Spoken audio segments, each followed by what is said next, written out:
Well, hello there. Wednesday, June 27th here. We're out here in the 8120. Corn's, this is some of that middle corn, the first corn we planted. Maybe I'll put that video up right before this one, but it was crazy tall. But you can still see that we're rubbing down there. But it's popping back up real nicely. Nothing to worry about. Stay on the row. Stay on the row. Making a mess trying to point backwards. All right. But it's going really well. It's 2 o'clock in the afternoon. I started at 5 a.m. I couldn't sleep, so I just came out here and started going. Sun comes up around 5:30. It's going really well.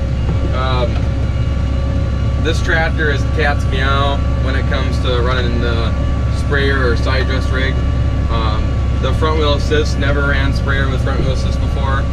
I can honestly say that I don't know that I would have went last night. I know I wouldn't have went last night.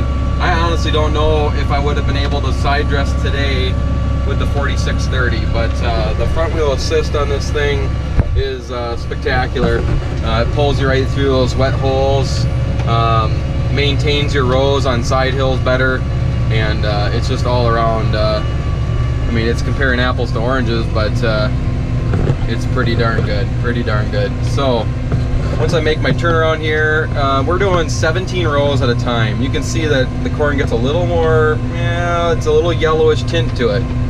If it's a yellow tint to it, it's probably short on nitrogen, but you can see that most of the corn is pretty dark green still. And I think that's a lot due to, let's count our rows. We gotta count 1, 2, 3, 1, 2, 3, and then one more. I think a lot of the fact that it's still really green, like wait till you see when we get over the hill. Sorry. When we get over the hill, it's really dark green. And I think a lot of that has to do with our nitrogen application with the planter. And that's the other nice thing about this tractor. The other tractor would have had to stop and change gears. This power shift, you just click, click, click. But you can see the corn rows are pretty well almost closed in. So I'm pushing it, but Mother Nature has not let us get out in the field until now. So that's why I'm having such a big day today. I'm at about, last night I only did about 500 gallons, and then we had these, the way we had it set up, it splits, and maybe I'll show you guys those. There's an orifice, they look like a sprayer nozzle, and then it wide off that, and that was limiting our flow. So we switched them out for, basically we took the sprayer nozzle, like variable rate nozzle thing on there off, and we just put in, they're basically like a rubber washer with a metal inside of the washer, and they have a hole in them. So we're controlling our rate through our Raven controller. You can see our rate is 30.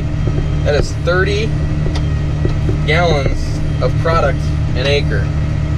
And you just go through setting that up. You can see I'm using this section we have 3 sections on this sprayer. 1, 2, 3. I'm using the middle section. The outer 2 are shut off because they're folded up in the air, because we're not using those. So we hook in our things to the first section.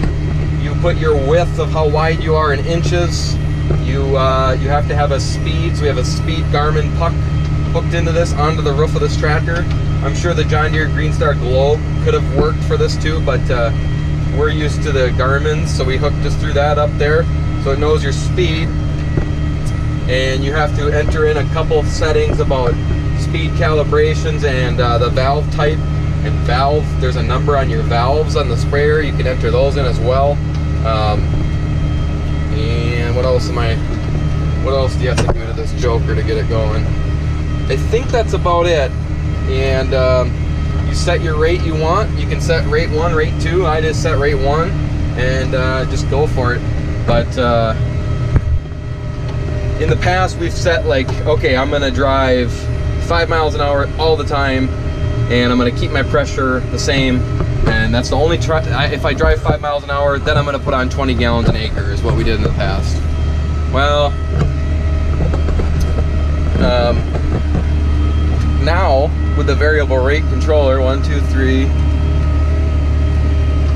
and we've had this in the past, but we've never been able to get it to power up, or at least I haven't been able to. He has, I haven't.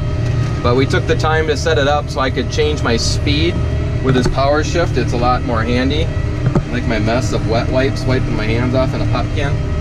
But and I unhooked some of the cables from the stuff there and just dropped them. I had to clean that out. But now, if I change my speed and speed up or slow down, it will maintain 30 gallons an acre. In the past, if I've slowed down, it would for example, last year with the 4630, the way if I had it set on manual and I knew at 5 miles an hour I was going to put 20 gallons an acre, if I slowed down to 4 miles an hour, well, then I was putting like 25, 30 gallons an acre, because it's manually, it's just constantly sending that much out. Let's see, I can shift up one more time. I just got rambling there, but I've been going about 5.7 to 6. You can see it on this thing too.